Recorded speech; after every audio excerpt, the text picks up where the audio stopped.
Hi, I'm Karen with Yasutomo, and I'm really glad to be back to show you a really fun little project. Let me find it first. Oh, there it is, there it is. This is a grandma's tag-along. It's actually a folded case that I have my grandchildren's pictures in with their birth dates, because I'm always forgetting. And if you don't have grandkids, you can do this for your pets or your friends or anything else. This size we're going to use for tags. It's actually size for tags, but we're also going to have on the website a size for a passport case, a money holder, and a business card case. So let me show you how you do it.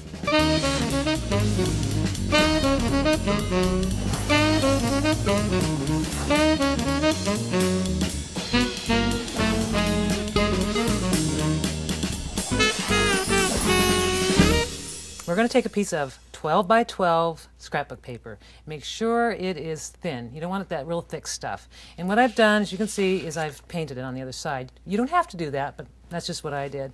And I cut it to, this is a 12-inch by 10.5, and that's important for this size, for the tags.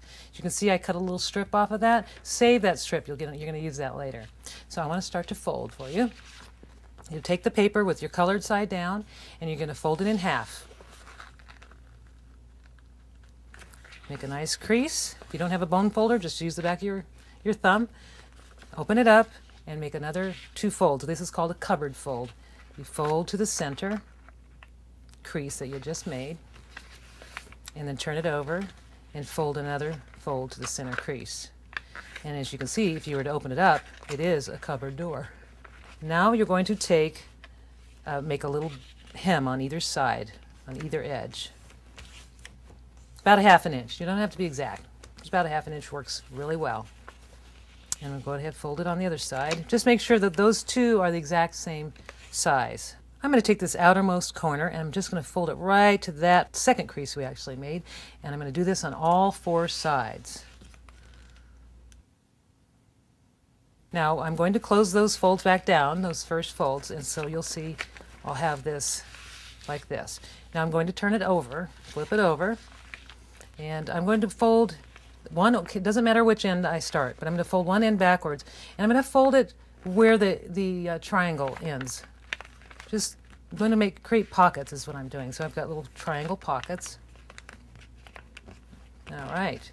And then what I will do is take the edge that's closest to me, and I'm going to fold it right to the edge, that folded edge we just did. I'm just going to go ahead and crease that. And the painted paper, you got to kind of work with it. Don't get discouraged. Paper is actually more flexible than you think. It could be manipulated.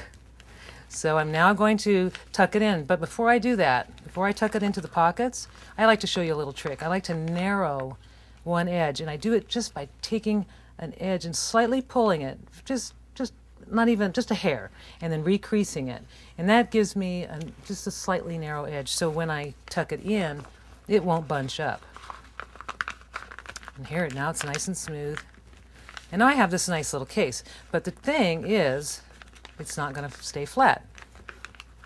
It's kind of popping up. So we got to fix that. So what I usually do is we're going to create a spine. And it's going to be just by taking this top edge and folding it just under about 1/4 inch below that other edge. And this paper is getting thicker, so you got to really fold it. Now I'm going to turn it over. I'm not going to even change anything right now. Open this top edge up. I'm going to take this edge and do the same thing I did on this other side. And as you see, when I open this up, it has a nice little spine edge. Isn't that great? So now the book is going to lay flat when you keep it in your purse. So you have several pockets. Now I have 1, 2, 3, 4 pockets to put my tags in. And I happen to have 4 grandkids, so this is perfect. So let me get started on the tags. So you take a blank tag. You can get these tags anywhere, office supply, craft supplies. They're really fun little things to work with. And remember the little piece, the scrap that I had? Well, I saved that for a reason. To decorate it and to give it the same theme as the case, I'm just going to tear it just a little bit to give it a little bit of an edge. It doesn't have to be, I don't like them really straight, so it's nice to have a little variation in edge. I'm just going to go ahead and sort of place it on my tag. That looks good. And I'm going to just glue it. And I'm going to go right to the edge here. And if I want to trim, I will trim. And you can see I covered up the hole, but not to worry. I'll show you how we can fix that. And I'm just going to trim with scissors around the edge. And there I have that. I'd like to show you this cute little picture of my grandson. He's a cutie pie.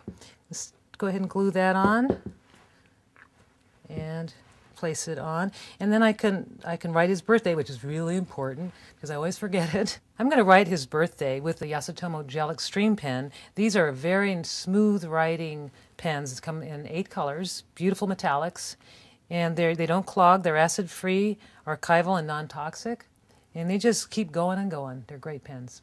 And I'm just going to put this birthday so he will be happy when I send him a gift. Now I'm going to stamp his name with the Adirondack ink pad. They're very juicy colors. They dry fast. They're archival.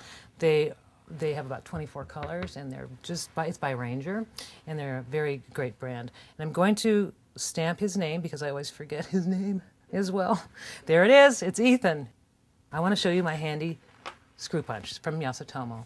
It's a wonderful tool. You can place a hole anywhere, and this tool comes with several tips, and this particular tip is perfect for the standard eyelet. And look how easy it is to replace the tip. It just unscrews and put it back, and it's very simple to clean. All you need to do is when the little holes fill up, you just tap it and some holes come out.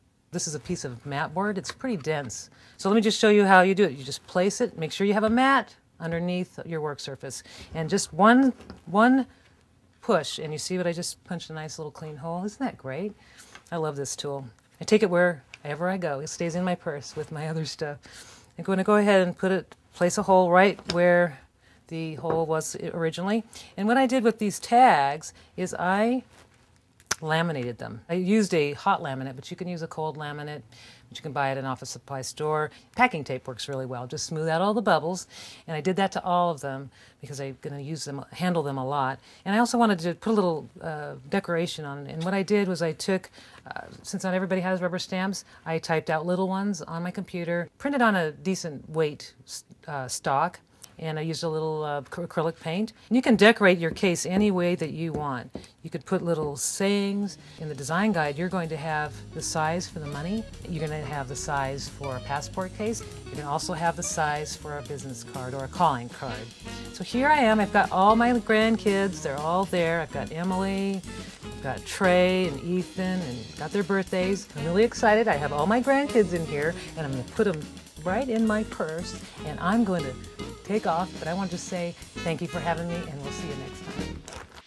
For step-by-step instructions on how to create this week's project, download the design guide featuring special make-it-your-own bonus tips.